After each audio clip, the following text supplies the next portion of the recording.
welcome to Dementia Unplugged Care Conversations. I'm Jeannine Forrest, and I'm the host. And today we're going to be talking on topic with someone who is living with dementia. So the title of today's interview is Lessons I'm Learning as Someone Living with Dementia. We are thrilled you're here to join this important interview, and I'll introduce our guest in just a moment. Before we get started, I want to read this note from the Dementia Society of America. All content, including any potential medical information, is provided as an informational resource only and is not to be used or relied on for any diagnostic or treatment process. It should not be used as a substitute for professional diagnosis, care, and treatment. Please consult your healthcare provider before making any healthcare decisions or for guidance about a specific medical condition. The opinions expressed and the content shared by me, Dr. Forrest, and my guests are not necessarily the opinions and content of the Dementia Society of America. Thank you. The way I usually like to get started is just a brief overview so that people know a few highlights about the word dementia.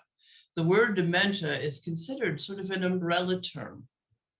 And underneath it, there are a wide variety of different, what we call subtypes or conditions that, that present itself as what we call a dementia. Just like the word cancer, there's many, many different types of cancers, bladder, breast, bowel, lung cancer, similar to the word dementia. And so you may be more familiar with some of the subtypes like Alzheimer's disease or vascular Lewy body, and it can be mixed, frontal temporal, and the list goes on and on. It's important also to know that dementia is not considered a normal part of aging. And so there are various changes that people experience, perhaps in different order and intensity, but it can also involve not only thinking skills, but mood, motor skills, language. Just wanted to kind of give you a brief overview. There are some conditions that are reversible, but unfortunately, many at this point in time are not and are progressive and terminal in nature.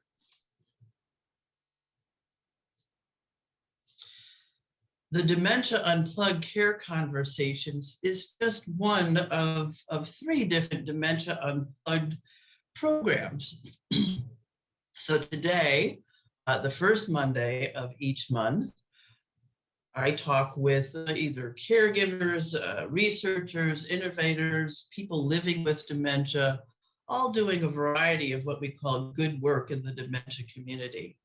You should also be aware that Dementia Unplugged also has musical connections. And this is looking at the power of music. And it takes place on the 3rd Monday of each month.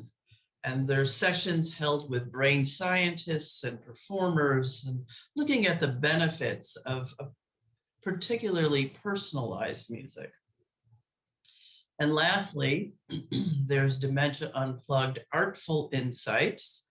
This is a conversation that looks at selected works from museums around the world.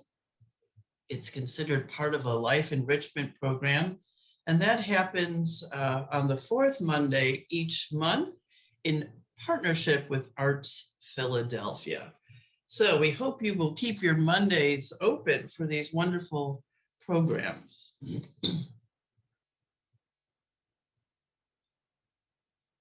Before I introduce my speaker, I do want to let you know that generally the format is that I will talk with Gary Howard in this circumstance for about 30 minutes and then open it up to question and answer. And you can find that through the chat button.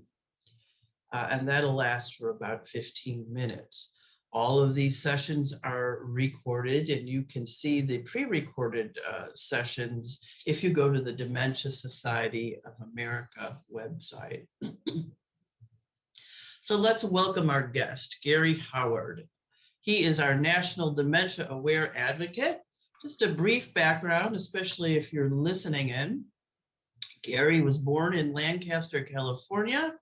And after graduating high school, he joined the Los Angeles County Fire Department.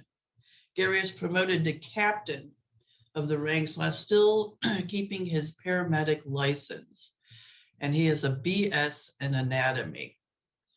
You can follow Gary through his Twitter handle. So we are thrilled that he's here.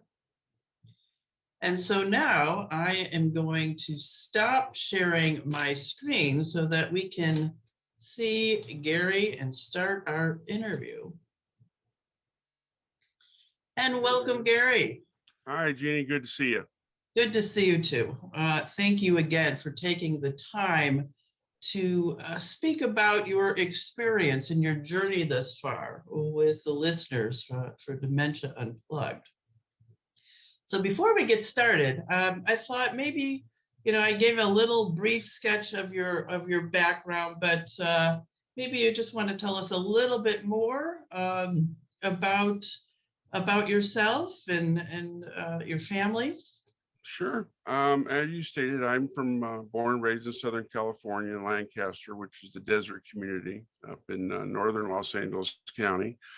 My wife and I actually now live in Findlay, Illinois, a little bit of a culture shock there, in central Illinois, which is down the road from Jeannine.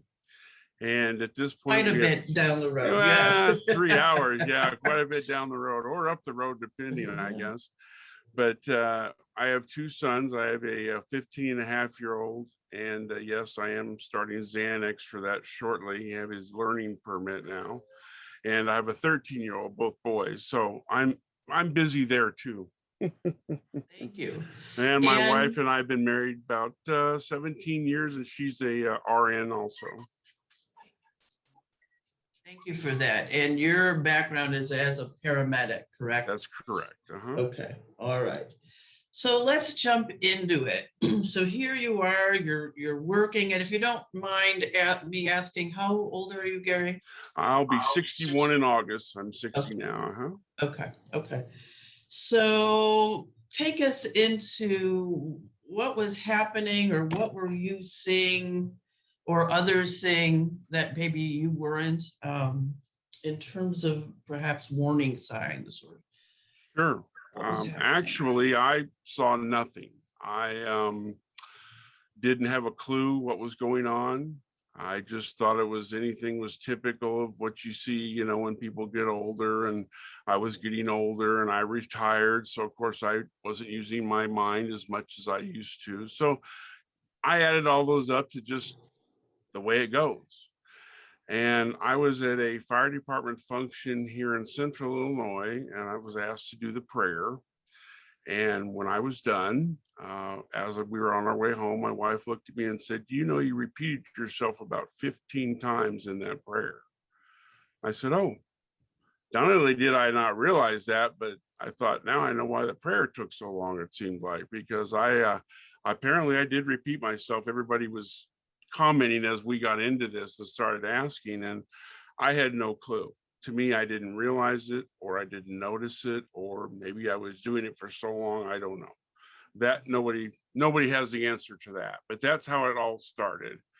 And then it just went into medical, and it's been quite an interesting process. And remind me, about how long ago was this prayer? I got the issue where I started repeating myself. This was in about early 2019. Okay. I'm sorry, late 2018, because it would have been around Christmas time. And then going into 2019 is when all the testing started. Mm-hmm. But that's how it started. If my wife hadn't said something, or if she hadn't been with me knowing what I normally do and don't do. And that's also when she realized, you know, you do that all the time. And So of in course, retrospect, that was sort of a catalyst, but was yeah, she then able to say, this is a pattern that I'm seeing more? absolutely, absolutely. Was it that she just didn't think it was odd, or this was just you? Well, her explanation to me, which was logical at the time, she said, given my age, given that these things are all very, if you look at an algorithm for any type of dementia, these are all the warning signs. And then she said, what did it with her was actually watching me do that in public, because you always notice when your spouse is doing something. And she said, I paid attention to you and realized how many times you repeated yourself. And then she said, I started thinking you do that every day, all day. She goes, you'll tell me something on the phone at 8 a.m.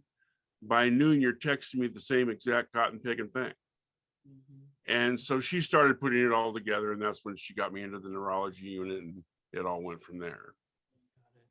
Okay, which is a very common experience. We often assign a lot to age, Right. and we know that this is not, quote, normal part of aging, but unfortunately, there's still a lot of ageism, thinking this is just, well, that's just part of it. And I'm hoping that at least our talk today will enlighten some others to realize, no, this is not really what should be happening. So that's it. What I compare it to, Jeannie, is this: in medicine, you've been in it your whole life also, and especially in emergency medicine I've been in. If a woman calls you and it's a chest pain call, it was never taken very serious. And I hate to say that, but let's just call it what it was. Yeah, you're right. Now, as we've made recognition that women 2 out of 3 times when they end up calling with chest pain usually end up with a stent. So, I mean, we've now realized all these things that took us all these years to learn. It's the same thing with dementia. Oh, you were too young.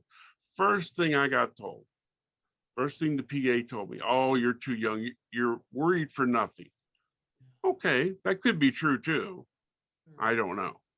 I knew nothing about it. Walk us through sort of, okay, this happened, and then what did you, so tell me, you went to see the neurologist. Sure. So what was that It was all whole very interesting, diagnostic piece like for you?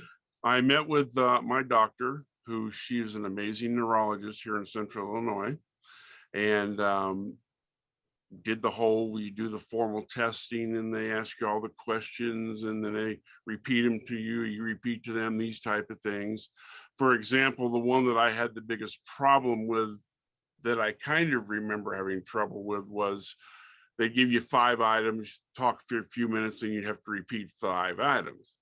I couldn't get that to save me. I don't know why. I'm not sure what's connected to what with that, but that was a big one for them. Okay.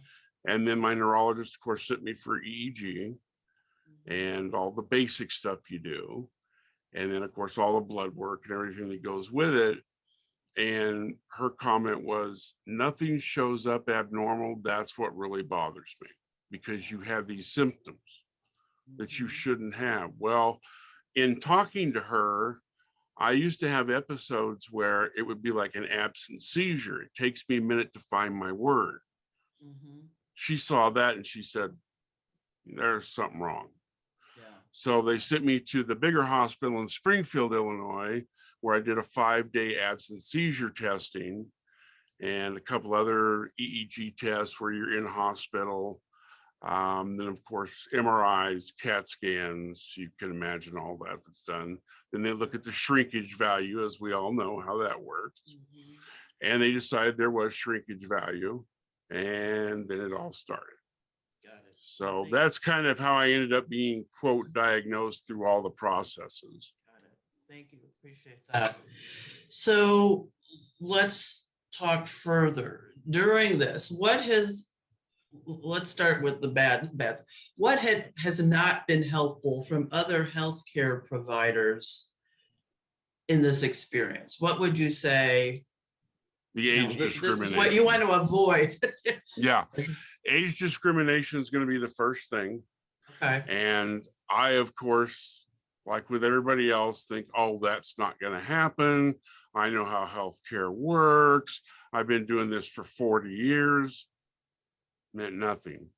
Truly, one of the first things they said is, oh, it's if it's not an absence seizure, but it's your age, you can't have anything with dementia. Not humanly possible. That's when I ended up getting a neurologist who turned out to be an amazing woman and who's done a great job with me. And I mean, I don't think there's a test I haven't had, at least when it comes neurology wise. And, you know, she finally said, okay, here's where we're at. This is what you got. You're probably at this stage and you're going to have these stages, and here's your medicine. And we're going to try to do what we can do, which is all we can do. Yeah, did find this person. So ageism is what we want to avoid from not only professionals, and what was not helpful perhaps from friends and work colleagues. What was not helpful? We'll start with that, then we'll go on to what was helpful. I'm glad you asked that question. Most people don't ask that one, but that's a good question, because what's not helpful is they're not understanding that because of your age, you do have this disease. They expect everybody with dementia or Alzheimer's or frontal lobe or whichever version it is, as you and I both know there's many. But when it comes to dementia, they're expecting you to be some 90-year-old person that doesn't have the capability to still walk or drive or communicate correctly. And that is the biggest discrimination right there. Yeah. It can happen to anybody, but the age, you got to stop looking at the age. That's why we call it early onset, as you know. So we got to stop looking at the age. And I think in both cases, you need to really stand up for yourself. Thank you.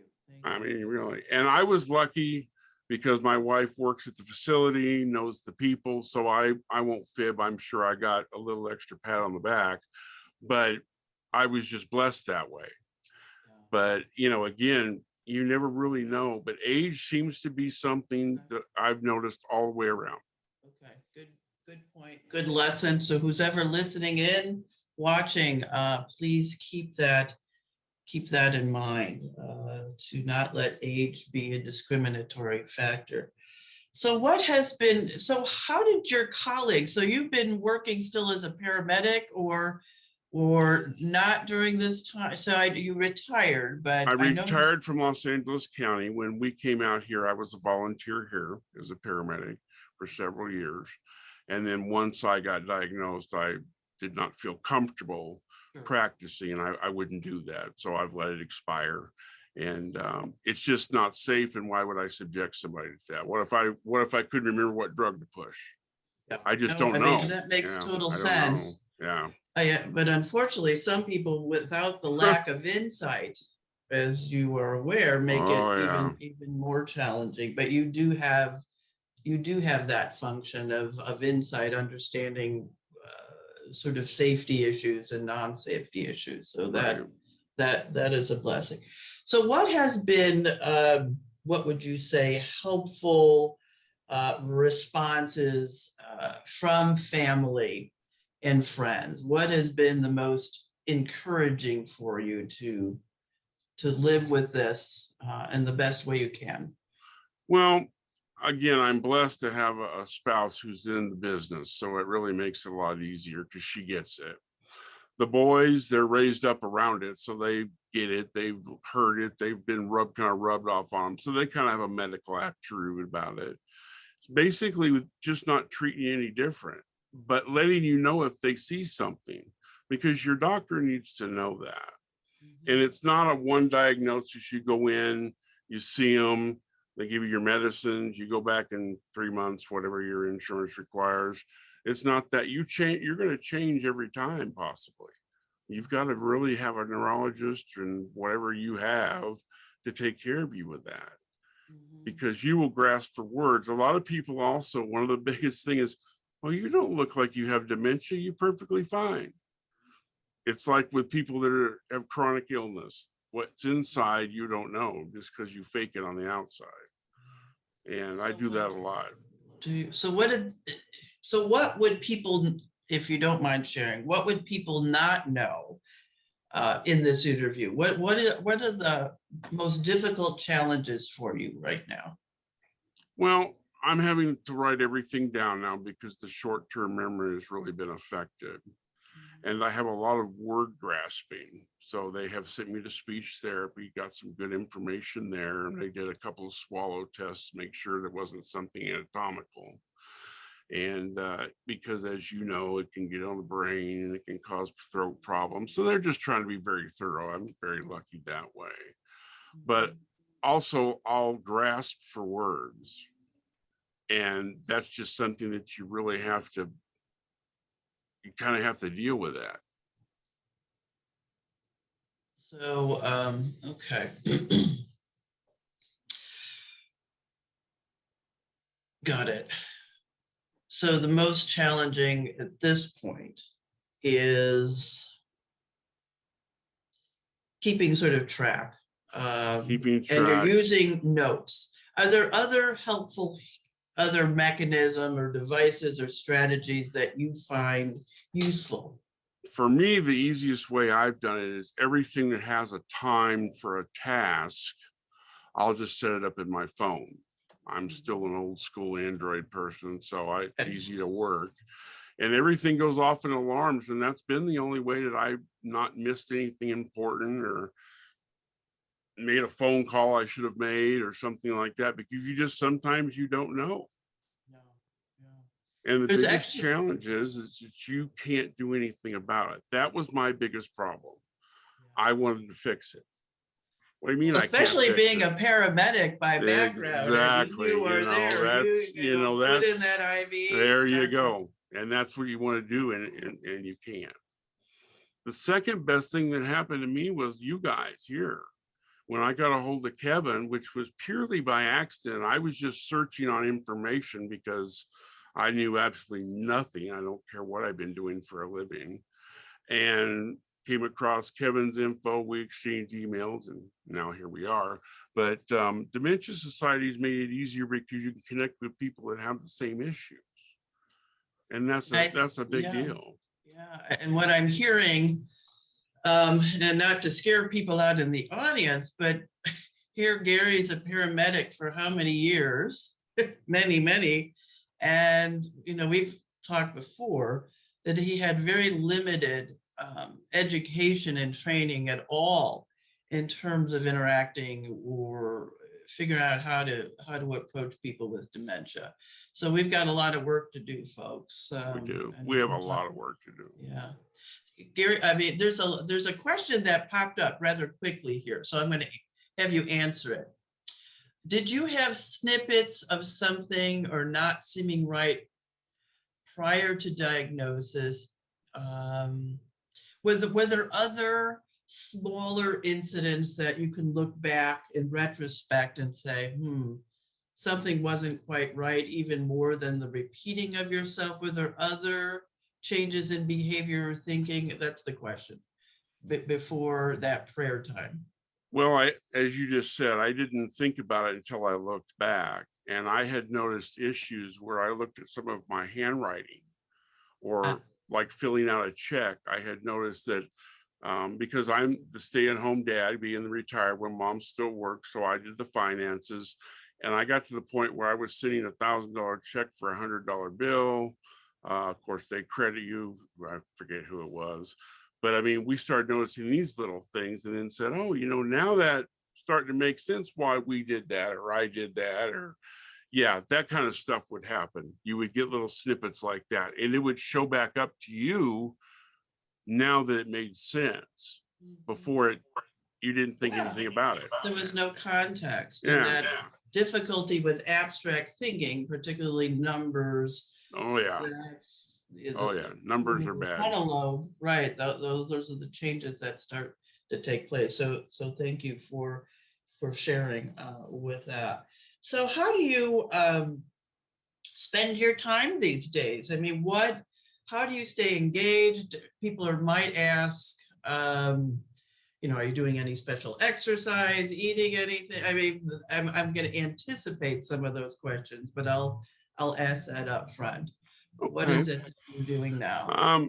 Diet wise, I haven't really been given anything specific. I mean, you can look up all kinds of information on different foods, and I don't have any way to know which way they would work for you. I stay on my medication, which I believe, and maybe it's in my head, I do believe it has slowed the progression down, only because I notice things that I can do all the time now that before I thought maybe might be interrupted.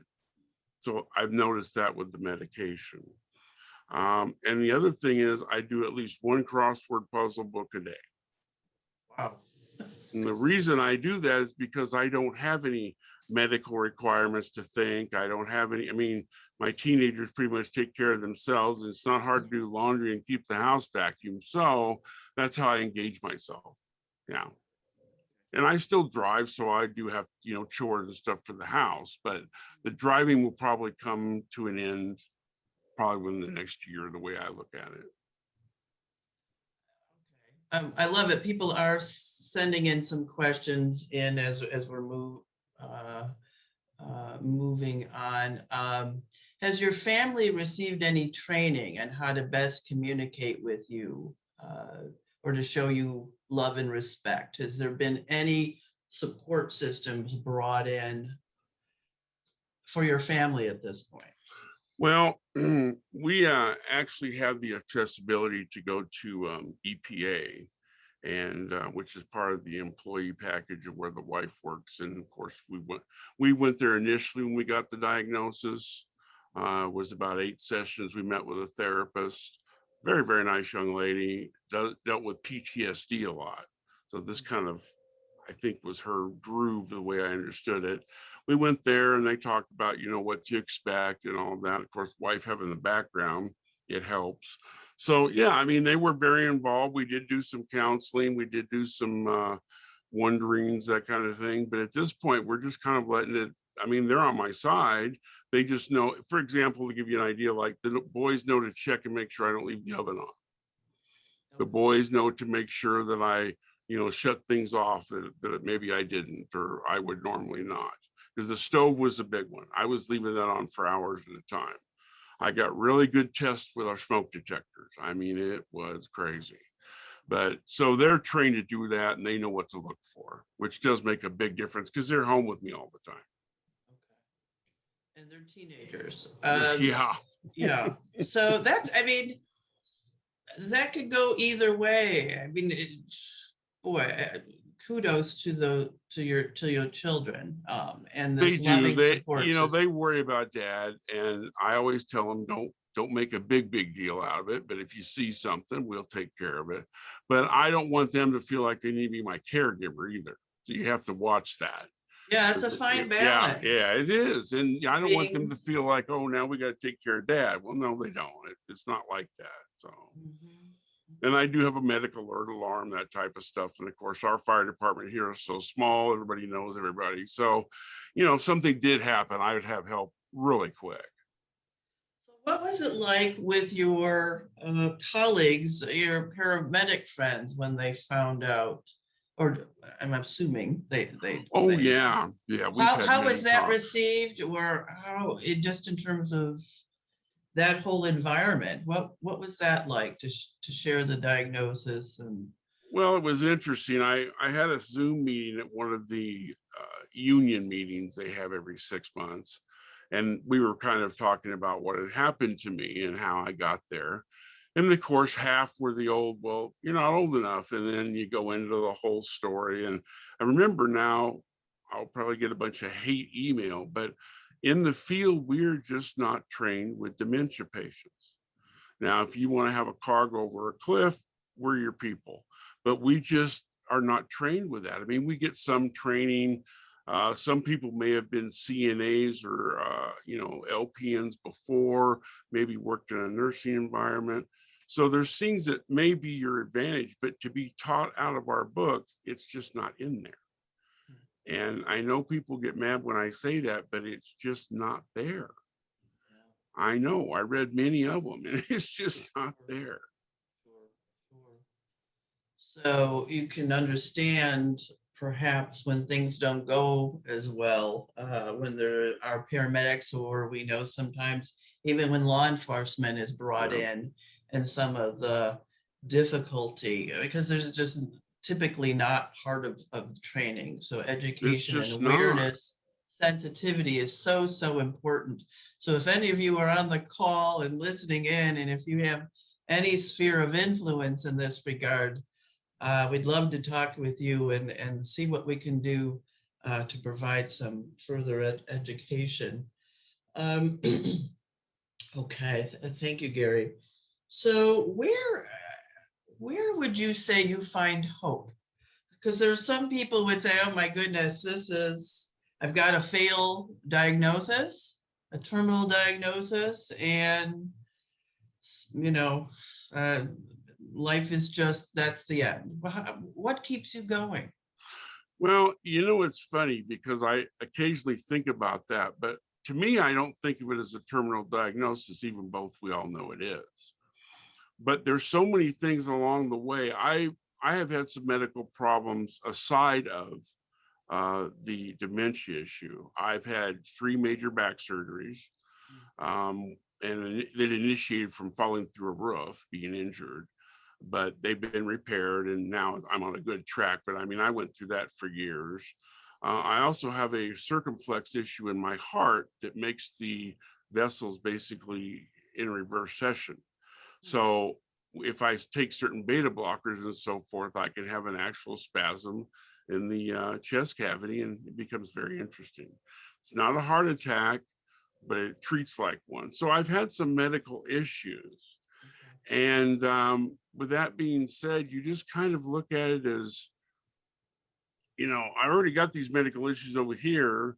Now I've got this new medical issue that's long term, but really, I'm almost 61 years old, but I'm feeling pretty good about it. I mean, it's just, I take it as it comes, take my medication, and when it changes, it changes. And when it doesn't, it doesn't. Okay. I think I've got a long time before I need to worry about that. Absolutely. And you never know what they'll come up with. No, you're right. There's a lot of work being Oh, yeah. done, and absolutely. So that's also part of the hope. So I know people have been sprinkling in questions throughout, but I'm going to now encourage anyone to send other questions through the chat function. Perhaps there's an area you'd like to know a little bit more on how Gary is doing with this. Oh, here's a question. What medication are you on? Oh, I wrote that down because I knew I would never remember. They started me on Aricept, which I'm not sure, but I believe that's the primary go-to. Jeannine would know more than I'm not real familiar with them. And that one didn't work for me in an intestinal issue. So they switched me to galantamine, and I take 2 of those every day. They're 8 milligrams, so 1 in the morning, 1 in the evening. And then they've got me on minotanine. That's 10 milligrams, and that's also 1 in the morning, 1 in the evening. And then they've got me on some herbal things that are just basically over-the-counter stuff like zinc and vitamin D, that kind of thing. But those are the 2 main prescription medications right now. Thank you, Gary.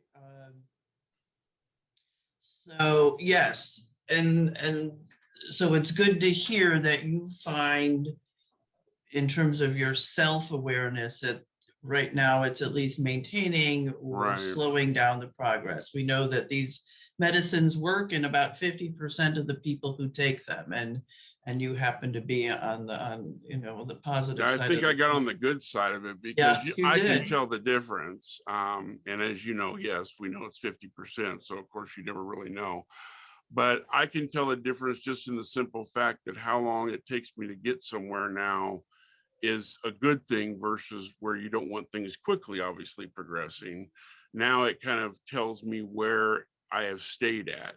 The only thing I've never been able to figure out, and I don't know if there's a formula for it, but I don't know when to tell my short-term memory takes over and when my long-term memory takes over. Because people will say, well, how far back do you remember?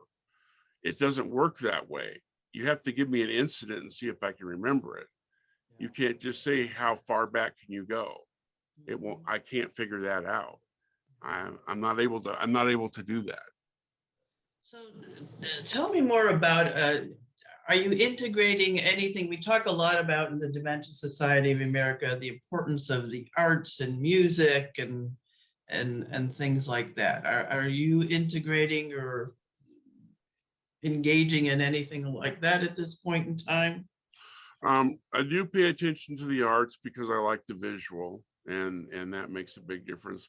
The other thing I do is exercise every day. Not only do I need it just because I'm a lot bigger than I used to be when I was a fireman, but it engages your brain, you know, the serotonin and all the medications. I'm also on depression medication, which they added that about 6 months ago. I guess there were some signs my doctor saw that he didn't want to have to deal with later down the road, thought we should try something. So that's fine. Like I said, I'm blessed to have a lot of really good doctors. I'm really lucky. They listen, they pay attention, and we all know what that's like. So from the working side and from the being patient side, we've all been there. So those are things to remember. Is there anything on, I don't want to say existential or spiritual side or faith-based side that's important to you? Yeah, we're relatively religious family. We, of course, 10 services. We actually are in the church. We deal with the church. Boys go to the teens thing and they help out there. So yeah, we're very, and I've always been a big believer in God, always have been, always will be. I know that he has saved me on more than one occasions and fires. So there's just no way I would be here otherwise. So I think that has a lot to do with it too, is I just know that it's not a death sentence. It's like cancer. Trust me, cancer is the worst thing in the world to me. I've watched so many die from it. But just because we get the diagnosis, let's calmly, so we don't miss something, let's calmly move on and see where we need to be and find the right doctors. That's the biggest key. Find the right medical people right there. That'll get you the best treatment right there. Yeah.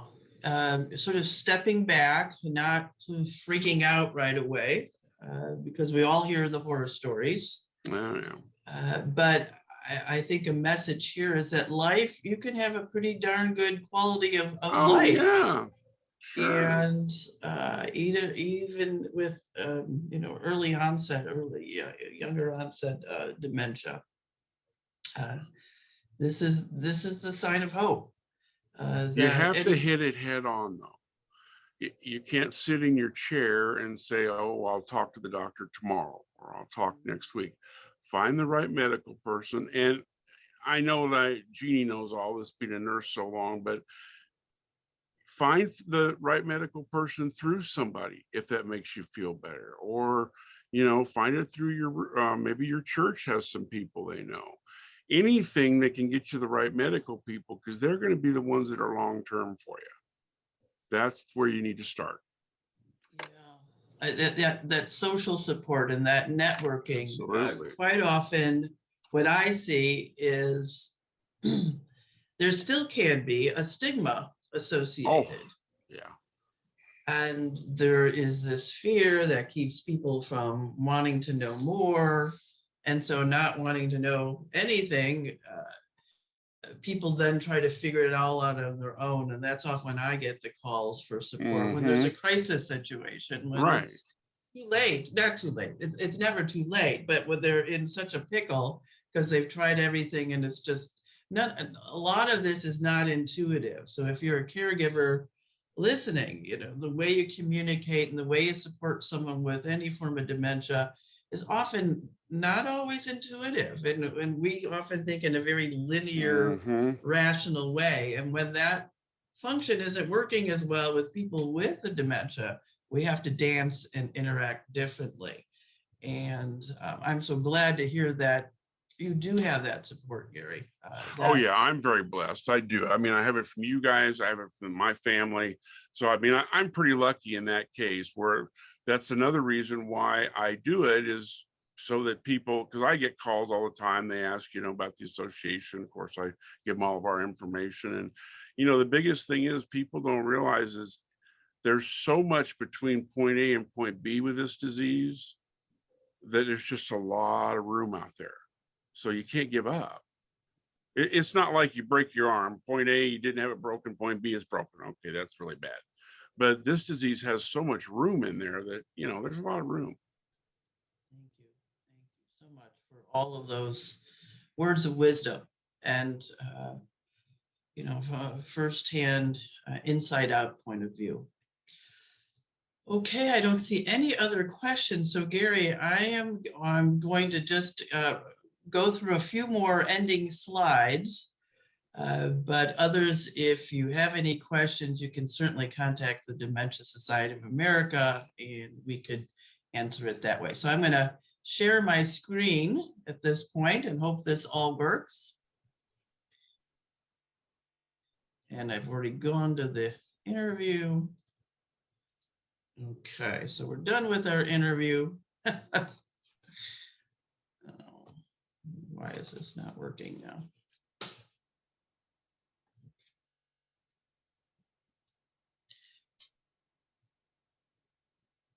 So in this slide, if you're listening in, we appreciate all of your questions, but if we didn't get to them or if you think of some later, please feel free to contact the Dementia Society of America.